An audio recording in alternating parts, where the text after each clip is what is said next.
If it looks like a knee replacement is a likely possibility for you, we have invited Dr. Deborah Marshall from Alberta to come and give us the raw deal on knee replacement. Raw, R-A-W, ready, able, and willing. Hello, and thank you. I'm glad Cheryl was laughing at my title. Thank you to Ruda, who helped craft that.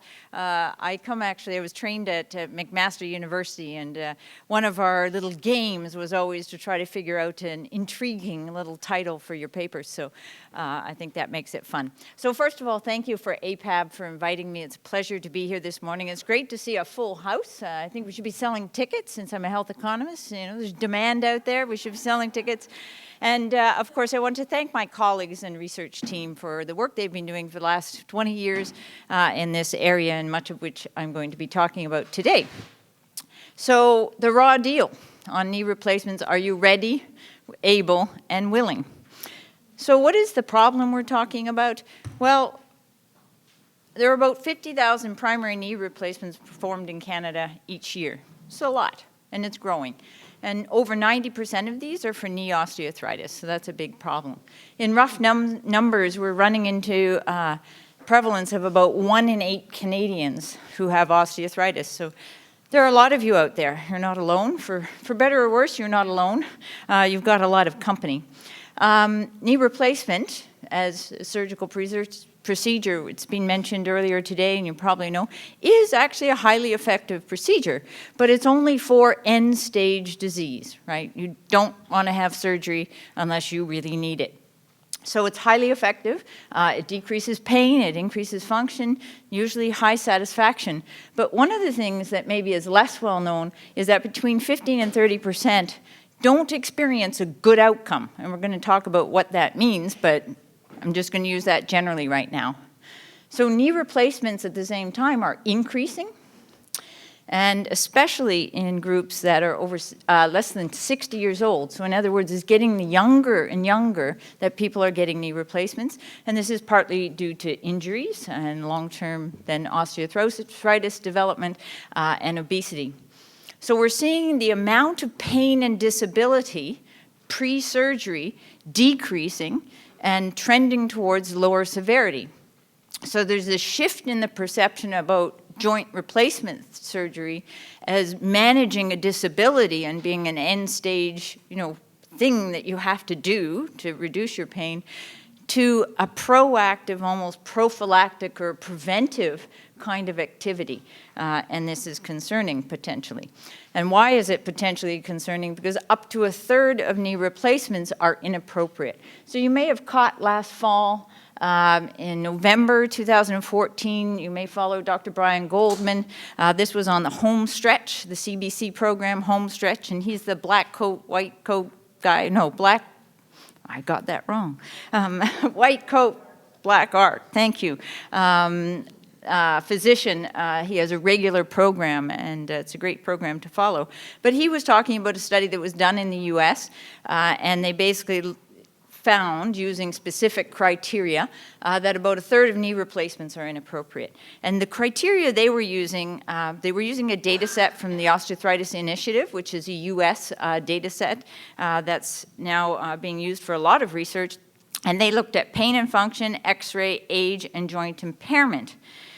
But what we know from other study findings is that there are differences in people who have inappropriate surgeries, and people who have appropriate surgeries. And really simply put, if it's an inappropriate surgery, you usually don't have a good outcome, and if you have an appropriate surgery, you usually have a good outcome. So we need to understand what is an appropriate surgery.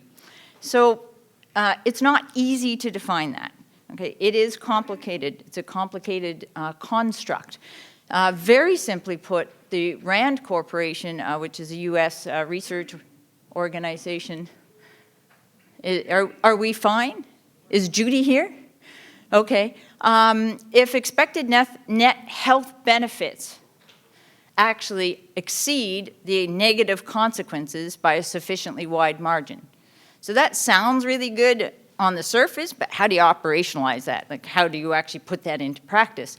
And it's hard to do, because one of the things that we have found that if we define need just based on pain and function and having no surgical indications, and also having x-rays that indicate you should have surgery, you don't actually discriminate well people who need surgery based on an orthopedic surgeon's opinion.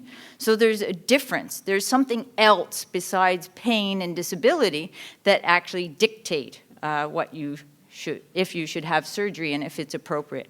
So what we determined in our research is that we really need to look at this from multiple perspectives. We need the patient, the surgeon, and the healthcare perspective to all build in to the context of appropriateness. Why? Well, knee replacement is preference sensitive. It depends on the individuals, and it's considered an elective surgery. So it's not emergency to surgery, it's elective. So it's really important that we understand what patient preferences and expectations are around the surgery. Thus, defining this is really complicated. So what do we have done around that? We've looked at the 3 different perspectives. This, as the patient perspective, is probably very meaningful to you. This pictogram, or wordogram as they call them, basically says, I want to be able to walk. I want to be able to walk without pain. And this is kind of the big message we would get from patients, and I'm sure that's familiar to you. Having said that, then I would ask the question, why are there some people who have minimal pain and disability who are asking for joint replacement and getting joint replacement? Well, our expectations are changing. So the impact of pain on quality of life is different for different people. The younger, might make you feel good that we're calling younger between 50 and 60 now. People are hobbies, so we're all very young in this room. Hobbies, mental health is important, relationships, enjoyment of life.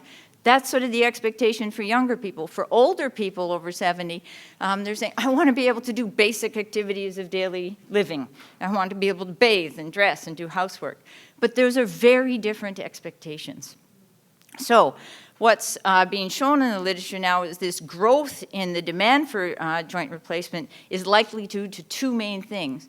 One is increased utilization of a very effective procedure for people who need it, but also an increased utilization for a procedure where we're not really sure how to define need well. So that would be an inappropriate use of the procedure. So we have this overall increase. So now if we move to the surgeon perspective, they of course would also say pain and impact is very important, quality of life, function, but there are other criteria. And the idea is that just pain and function don't correlate well with x-rays or what is assessed by a surgeon to be need. There are other things like patient expectations, their ability to cope, the ability to do prehab and rehab, and their readiness for surgery. So the decision to offer surgery needs to be a dialogue between the patient and the surgeon within the context of that relationship.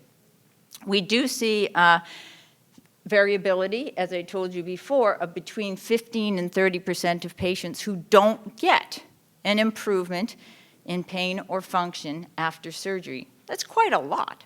But the really concerning thing to me is that 17% of patients, was an Ontario cohort study, 17% were actually worse after the surgery, and this would be a big concern. So decision makers, going to our 3rd group, is we need to be figuring out who is appropriate so we can make sure everybody, benefits in the way we want. And there's this balance between access, cost, quality, and need. And we're really asking for some kind of tools to determine appropriateness. So how do we define that thing I called earlier a good outcome? Well, it's complicated, like I said, but what we've shown in our research is that willingness and readiness are also very important factors. So this is an appropriateness we've called concept map that we've developed with our CIHR research team. This has taken a lot of research to get here, but what it does show you is that there are patient-reported factors like pain and function, your expectation, your readiness and motivation. that go into this, plus the surgeon and clinician reported factors. So assessing the joint, understanding the surgical risk, understanding the capacity to benefit. So this is the work that we've been doing, and we have developed a checklist about criteria. We are currently in the process of evaluating this. This was developed jointly, no pun intended, with patients and surgeons and decision makers. So it has multiple criteria, and as you'll see, it includes the condition of the joint, the symptoms, preoperative management, people's expectations around the surgery, their readiness for surgery, and then this concept of overall net benefit. On the whole, do I think your gain, your benefit, will exceed the potential risks you may have? So, in conclusion, readiness, or appropriateness rather, is a complex concept. We need to consider multiple perspectives in evaluating and trying to decide what exactly is appropriate. We need to think about readiness, ability to have surgery, and ability and willingness to do the preparatory work, your willingness in terms of an attitude towards the surgery, and really important, this whole package called what are your expectations, and are the overall benefits going to outweigh the harms. So we are currently conducting a prospective study to develop basically an algorithm to figure out, can we predict who is appropriate and who will do well in terms of their outcomes. So we have a prospective cohort study going on right now through CIHR that's including 1,300 knee OA patients, and we're recruiting in Calgary and Edmonton right now. We just hit our 1,000 patient mark last week, so we're very excited for that. So my recommendation to you is, do you understand what your expectations are if you're thinking about surgery? They need to be aligned with your surgeon's assessment of your situation. And even if your pain is really bad, discuss it with your, obviously, with your caregiver and your family, so that you know if, in fact, it's going to be worth it for you to get surgery, because there are risks associated with it, and you may not always be better off in the end. So thank you for that, and I'm happy to take questions.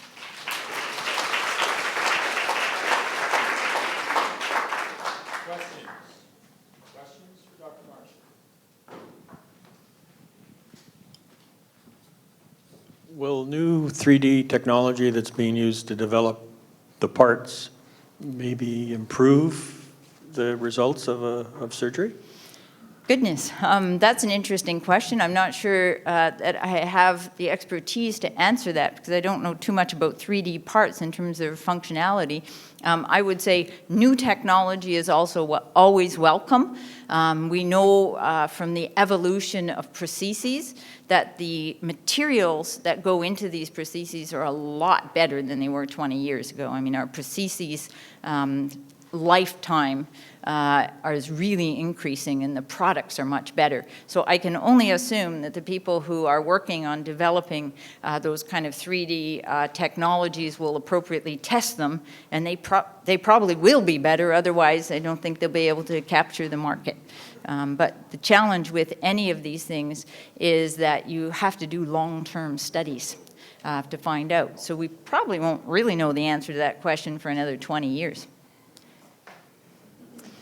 Dr. Marshall, thank you very much. That was a wonderful talk. Question, when you looked at those people who got worse or kind of no better, and you said we're looking at the reasons behind that around the choice or the need, for the worst category, are you also looking at the surgeons?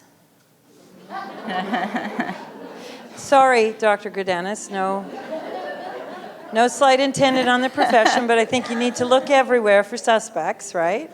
Yeah, so you're specifically referring to the results I was showing. It's from the Ontario cohort. That was Gillian Hawker's work. And she did not specifically look at that in that particular study. I mean, this was done on a patient-level analysis, but I think you're raising the question in terms of, is there in fact variability based on performance? There is a long and rich history in the literature where we do know that there is a relationship between volumes of surgeries or any procedure and outcomes, and that's, I think, pretty natural. It's kind of like practice and you do better. I mean, we've all learned that. If you practice your scales long enough, you get better at the piano. So I don't think that's surprising or anything different from anything, really. So. Your research showed that 15 to 30%, I think, had no improvement or worse. I've sort of forgotten, but not a good situation. So 1 to 2 in 7 people who have surgery, it doesn't really work for them. Does it follow that the surgeons today are refusing to do 1 to 2 out of every 7 people who come to them? And is that, or is that what you're suggesting should happen, that 1 to 2 in 7 people who've waited 18 months to even get in to see a surgeon should then be actually turned down? Just wondering. Yeah, that's a great question and a complex one. No, that isn't what I'm suggesting, just to be clear on that. But what I am suggesting is that I think we need to be very clear pre-surgery that the patient and the surgeon, and collectively, they understand and have looked at all of the aspects of what this surgery may do or may not do for them. So again, it comes back to understanding what is your readiness to have surgery, because it's not just having surgery, it's the prehab, it's the rehab, it's the implications on your family for looking after you. It's the risk that anything that's a surgical procedure has. So I think it's about understanding your expectations going into the surgery and then reevaluating, how bad is your situation and have you exhausted all the other opportunities before you do it. And I guess there's some proportion of people who maybe haven't thought about that carefully enough. So if we had a tool and an ability to objectively kind of go through those criteria to make sure everybody's fully informed going into that decision, I think we will then have good outcomes or better outcomes associated with surgery, because a big part of this is satisfaction with the overall process. It's not just, can you walk again? And in my best example of this, and we use it all the time, is patients who, for instance, it's very important for them to kneel. And a really good example of that is a nun. Well, I know my colleagues have had patients who were nuns who didn't realize that kneeling afterwards was not going to be a regular activity. And that was a major problem for this patient. So that's a really good example, depending on what your expectations are from the surgery. One last question. Thank you very much for your talk, Dr. Marshall. I wondered if you could elaborate a little bit more on what's a good outcome. Well, that's why it was sort of put in parentheses or quotation marks at the beginning. That's actually what we need to define, and what I was trying to show with that concept map is it's a very complex construct that includes pain and function, so we can measure those objectively, and we can measure them using patient-reported outcomes. But it also encompasses one's satisfaction with the whole process, which is a broader concept that is beyond just your pain and function. And part of it is built on what your initial expectations were ahead of time. So it's really this whole complex construct that we're trying to define in terms of outcomes. So in our prospective study, we are using pain and function, but also this idea of satisfaction as a compound outcome to measure good outcome.